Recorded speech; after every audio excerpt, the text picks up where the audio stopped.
오늘 하나님께서 우리에게 주시는 말씀은 요한복음 1장 1절에서 5절까지의 말씀입니다. 새번역 성경 신약 152쪽 요한복음 1장 1절에서 5절까지의 말씀입니다.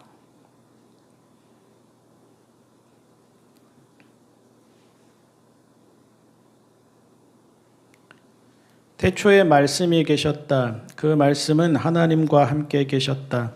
그 말씀은 하나님이셨다. 그는 태초에 하나님과 함께 계셨다. 모든 것이 그로 말미암아 창조되었으니 그가 없이 창조된 것은 하나도 없다. 창조된 것은 그에게서 생명을 얻었으니 그 생명은 사람의 빛이었다. 그 빛이 어둠 속에서 비치니 어둠이 그 빛을 이기지 못하였다. 아멘. 성탄절을 하루 앞두고 있는데요. 예수님이 태어나신 날이 언제인지는 모릅니다.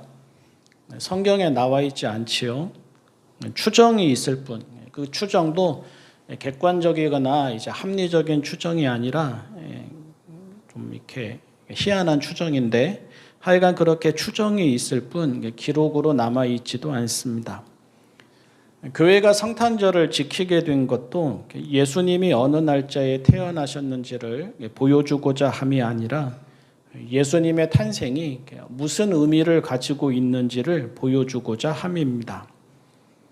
성탄절은 예수님의 탄생을 기념하고 축하하는 날이 맞지만 그 날은 역사적 사실로서의 탄생일이 아니라 영적인 의미로서의 탄생일을 기념하고 축하합니다.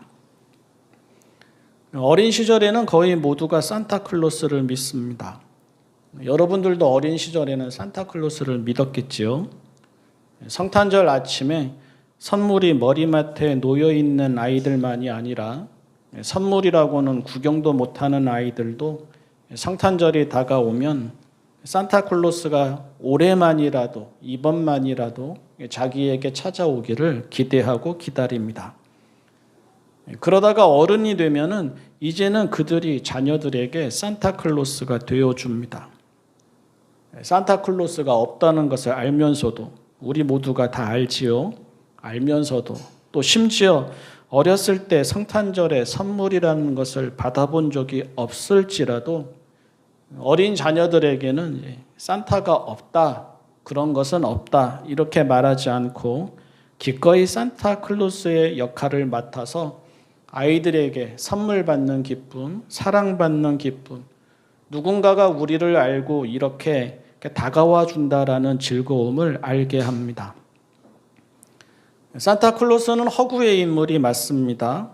역사적 사실이 아닙니다. 더더욱 우리에게 익숙한 빨간 옷에 하얀 수염이 달린 산타클로스는 1931년 코카콜라의 광고로 만들어진 산타클로스입니다. 그런데 그렇다고 해서 산타클로스의 의미가 퇴색되거나 사라지지는 않습니다. 사실과 의미를 구분할 줄 알아야 합니다. 인생에서 진짜로 소중한 것은 사실이 아니라 의미입니다. 고전이라고 불리는 음악이 있고요. 책이 있고 미술이 있고 예술이 있는데 고전이라고 불리게 되는 것은 시공간을 넘어서 울림을 주는 의미가 있기 때문이지 팩트이기 때문이 아닙니다. 성경도 팩트가 아니라 의미를 우리에게 전달해 주는 책이고 성경의 사건들과 사람들이 오늘 우리에게 기억되는 것도 또 역사 속에서 계속 기억되어 온 것도 팩트라서가 아니라 시공간을 넘는 영적인 의미를 계속 우리에게 주기 때문입니다. 성탄절 또한 그렇다는 말씀을 드리고 싶습니다. 예수님이 언제 태어나셨는지, 봄인지 여름인지 가을인지 겨울인지 알지 못합니다. 하지만 그것을 모른다고 해서 달라질 것은 없습니다. 우리나라는 12월이 추운 겨울이기 때문에 성탄절에 가끔 이런 말을 하게 되는데요. 예수님이 이렇게 추운 겨울에 우리를 구원하러 오셨다.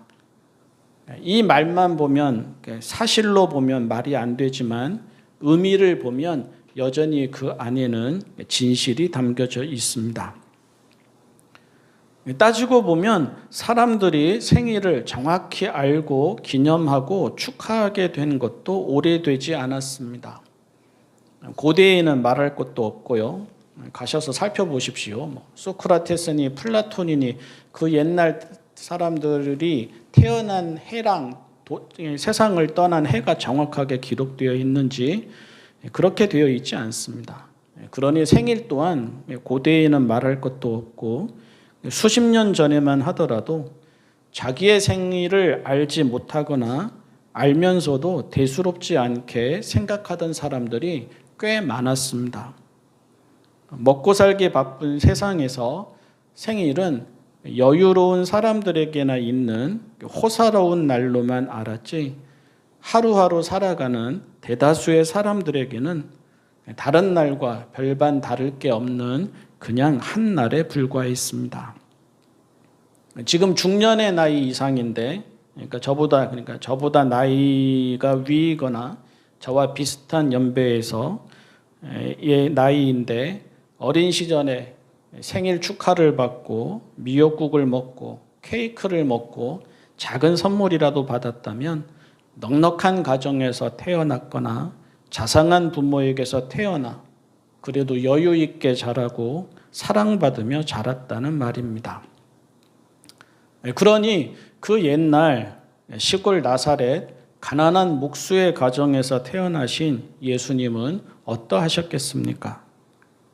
우리는 하나님의 아들이라고 고백하지만 동네 사람들에게는 요셉의 아들도 아니라 마리아의 아들이라고 불리셨을 만큼, 다시 말해서 아버지가 누구인지도 모르는 아이라고 동네 사람들에게 불렸을 만큼 예수님은 존재감이 없으셨습니다.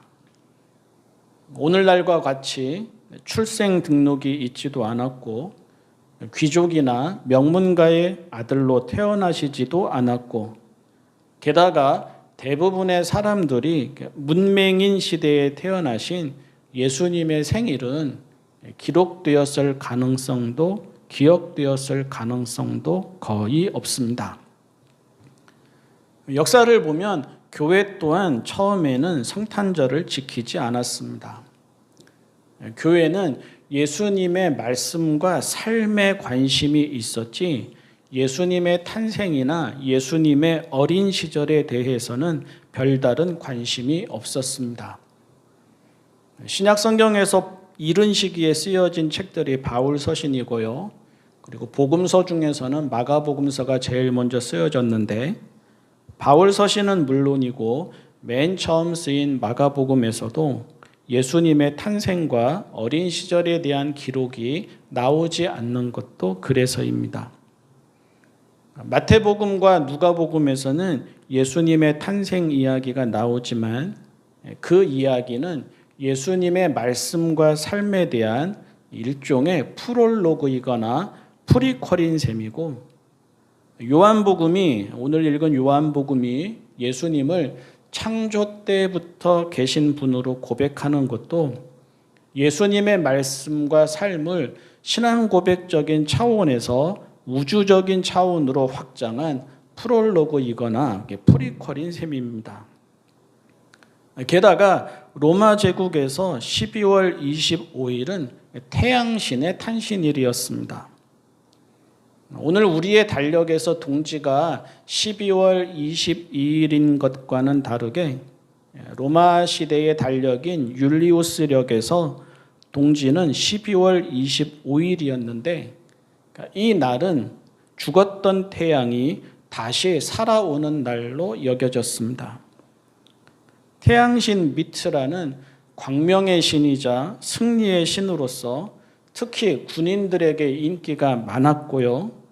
274년이 되면 우리도 잘 아는 이제 아우렐리우스 황제가 로마 제국 차원에서 태양신 신전을 지으면서 솔 인빅투스, 우리말로 옮기면 무적의 태양신이라는 말인데 그렇게 태양신의 이름을 부르며 12월 25일을 태양신의 축일로 확정했습니다. 그런데 다른 날도 아닌 바로 이 날을 교회도 예수님의 탄신일로 지키기 시작했습니다. 그러다가 350년이 되면 교황 율리우스 1세가 12월 25일을 성탄절로 공식 선언했습니다. 아이러니하게도 시간이 지나면서 그렇게 인기가 많았던 태양신의 축일은 시들시들해지다가 사라져버렸고요. 반면에 그때까지만 하더라도 듣보잡 교회였던 기독교는 로마의 국교가 되고 성탄절은 제국의 축일이 되었습니다. 그런데 오해하지는 말아야 합니다. 교회가 당대에 인기 있었던 태양신의 축일을 벤치마킹했거나 모방했다고 봐서는 안 됩니다. 오히려 교회가 당대에 잘 나가던 태양신의 축일과 그 질서를 거스르고 뒤집었다고 봐야 합니다. 또한 기독교가 로마 제국의 국교가 되었기 때문에 성탄절이 축일이 된 거라고 봐서도 안 됩니다. 시기적으로는 그렇게 되어버렸지만 교회가 로마 제국에서 처음부터 주류의 종교였던 것도 아니고 제국이 태양신의 축일로 지키고 있었을 때부터 같은 날을 성탄절로 지켰다는 것은 처음부터 성탄절로 상징되는 교회가 태양신 축일로 상징되는 로마 제국에 대항하는 성격을 가졌다는 말입니다. 태양신의 축일이 성탄절이 된 것은 세상을 향한 도전이자 선포라고 할 수 있습니다. 바꾸어 말하자면 이런 겁니다. 누가 빛이시냐는 겁니다. 어둠을 끝내고 빛으로 오시는 주님이 누구이시냐 하는 도전입니다. 죽음을 이기고 생명을 가져오는 신은 태양으로 상징되는 제국의 신이자 군인들의 신인 미트라가 아니라 사랑과 정의와 평화의 주님이신 예수님이시라는 뜻입니다. 성탄절은 교회가 예수님을 주님으로 섬기겠다는 고백이자 선언이었습니다. 성탄절은 교회가 예수님이 빛이시자 생명이시라는 고백이자 선언이었습니다. 생각해 보십시오. 로마 제국의 지배를 받았습니다. 돈과 군대의 힘을 두 눈으로 똑똑히 보았습니다. 사람은 로마 시민과 그렇지 않은 사람으로 구별되었습니다. 오늘날도 우리에게까지 알려지고 있듯이 모든 길은 로마로 통한다고 하였습니다. 세상은 그 어느 시대보다 안정되었다는 뜻에서 팍스 로마나 로마의 평화라고 하였습니다. 하지만 교회는 그 길을 인정하지 않았습니다. 로마를 빛이라고 하지 않았습니다. 로마의 평화를 구원이라고 하지 않았습니다. 교회는 로마가 태양신의 축일로 지킨 그 날을 로마가 십자가에 매달아 죽인 예수님이 나신 날로 지켰습니다. 그 예수님을 하나님의 아들이라고 고백했습니다. 그 예수님을 구원이라고 믿었습니다. 그 예수님을 세상의 구주라고 선포했습니다.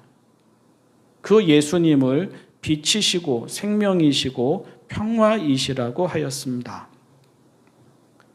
그래서 성탄절이 되면 우리도 물어야 합니다. 그 옛날 태양신처럼 세상의 온갖 것들이 빛인 듯, 생명인 듯, 구원인 듯 사람들을 지배합니다. 온 세상이 풍요를, 권력을, 명성을, 성취를, 외모를 쫓아갑니다. 무언가에 홀린 듯 전쟁이, 경제가, 과학이, 의학이, 약물이, AI가 새로운 시대를 열 것처럼 선전하고 흥분합니다. 빌라도가 예수님을 재판하면서 진리가 무엇이냐고 냉소적으로 물었듯이 곳곳에서 교회가 말하는 진리가 무엇이냐, 예수님을 믿는다는 것이 아직도 유효하냐 시비를 겁니다. 급기야 그런 세상을 모방하는 교회 아닌 교회, 성도 아닌 성도가 계속 늘어납니다. 이런 세상에서 성탄절은 해마다 우리에게 도전합니다. 사랑하는 성도 여러분, 그런데도 당신에게는, 우리에게는 주님이 빛이십니까? 이런 세상에서도 당신은, 우리는 주님의 말씀과 삶에서 생명을 기대하고 구원을 기대합니까? 오늘 읽은 말씀에서 요한은 복음서를 시작하면서 담대하게 선언합니다. 생명도 주님이시고 빛도 주님이시라고 합니다. 창조된 모든 생명이 주님으로부터 생명을 얻고 우리 사람들의 빛도 주님이시라고 합니다. 세상이 그것을 깨닫지 못할 뿐이라고 합니다. 아무리 그래도 세상은 주님을 이기지 못할 것이라고 합니다. 성탄절이 생겨난 이유가 세상에 대한 도전과 선언이었듯이 성탄절을 지키는 이유도 세상에 대한 도전과 선언이어야 합니다. 해마다 성탄절을 맞이하지만 교회가 또 우리가 그렇지 않은 것 같아 두려울 때가 종종 있습니다. 어쩌면 오늘 우리는 성탄절을 태양신의 축일로 되돌리면서도 모르고 있는지 아니면 모른 척하고 있는지도 모르겠습니다. 정직히 겸손히 물어야 합니다. 마냥 좋은 날인 성탄절이 아니라 진짜 좋은 날인 성탄절이 되려면 세상이 뭐라고 하든 사람들이 뭐라고 하든 우리에게는 주님만이 빛이시라는 고백, 생명이시라는 확신, 세상의 그 무엇도 아닌 주님만을 믿겠다는 선언 등으로 분명하게 우리를 규정하고 밝힐 수 있어야 합니다. 기도하겠습니다. 사랑의 하나님 아버지, 주님만이 빛이시게 하여 주십시오. 주님만이 생명이시게 하여 주십시오. 주님만이 구원이시게 하여 주십시오. 세상을 거슬러 성탄절을 지킨 믿음의 선배들을 기억하게 하시고 저희 또한 같은 믿음의 길에서 세상을 향해 분명하게 아니요라고 말하게 하여 주십시오.